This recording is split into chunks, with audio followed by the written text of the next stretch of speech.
सुप्रभात प्रिय विद्यार्थियों, कक्षा 4 हिंदी विषय में आप सभी का स्वागत है। बेटा, हमने हमारी पाठ्य पुस्तक मेधा का पाठ 6 वीर तुम बढ़े चलो, जो एक कविता है, उसको बहुत अच्छे तरीके से पढ़ लिया है और समझ लिया है। इस कविता में हमने पढ़ा, कवि जो है अपने ध्वज के बारे में कह रहे हैं कि हमारे देश का झंडा सदा वीर बालक के हाथ में सजा रहे, कभी भी झुकना नहीं चाहिए और निडर बालक को किसी भी परेशानी का डटकर मुकाबला करना चाहिए, वहाँ से हटना नहीं चाहिए। और जब कोई साथ ना हो तब भी बालक को सूर्य और चंद्रमा के समान निरंतर बढ़ते रहना चाहिए। अब हम इसके बेटा शब्दार्थ करेंगे। शब्दार्थ में पहला शब्द है धीर। धीर माने धीरज रखने वाला, धैर्य रखने वाला। दूसरा शब्द है ध्वजा। ध्वजा का अर्थ है झंडा। निडर, निडर का अर्थ है साहसी। मेघ, मेघ माने बादल। प्रात माने प्रातः या सुबह। संग माने साथ। और ये श्रुतलेख के शब्द हैं वीर, निडर, सिंह, मेघ, ध्वज, सूर्य, चंद्र और धीर। ये 8 शब्द हैं बेटा।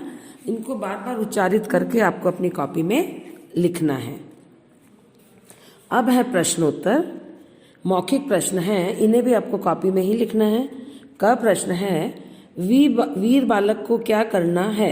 उत्तर है इसका वीर बालक को लगातार बढ़ते रहना है, चलते रहना है, रुकना नहीं है। ख प्रश्न है पहाड़ सामने हो फिर भी बालक को क्या करना है। पहाड़, यदि पहाड़ भी सामने आ जाए, पहाड़ सामने हो फिर भी बालक को बिना डर के वहीं पर डटे रहना है, हटना नहीं है, घबराना नहीं है। ये हमारे मौखिक प्रश्नोत्तर हो गए। अब बेटा बुक के प्रश्न हैं। क वाला प्रश्न है लिखित वाला। ये बुक के प्रश्न आपको बुक में ही लिखने हैं। ध्वज के बारे में कवि क्या कह रहे हैं। ध्वज के बारे में कवि कह रहे हैं कि हमारे देश का झंडा वीर बालक के हाथ में सजा रहे, कभी झुकना नहीं चाहिए। और ख प्रश्न है निडर बालक को क्या करना चाहिए। उत्तर है इसका निडर बालक को किसी भी परेशानी का डटकर मुकाबला करना चाहिए, वहाँ से हटना नहीं चाहिए।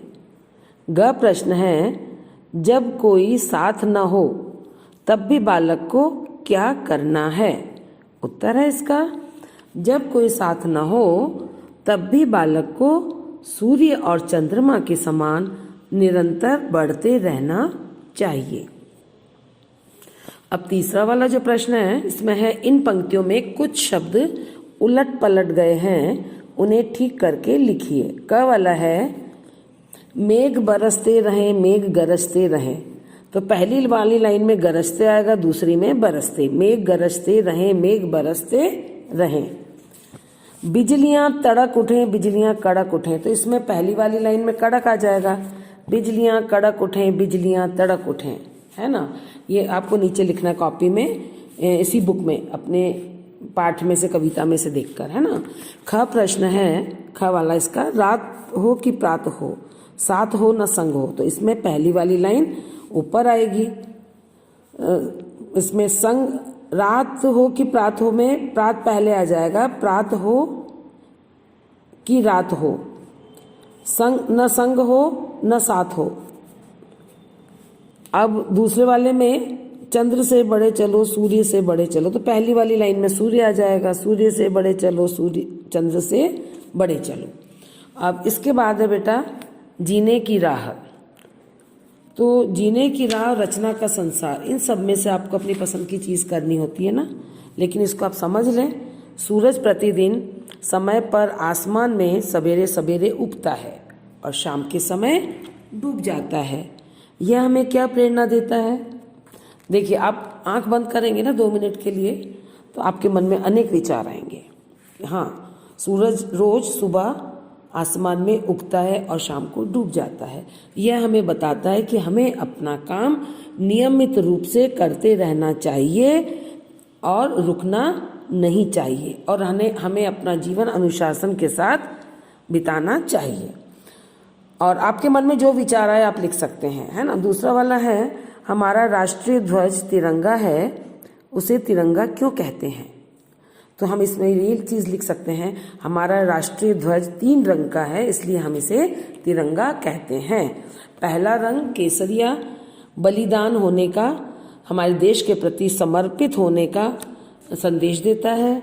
दूसरा रंग सफ़ेद है जो शांति का प्रतीक है।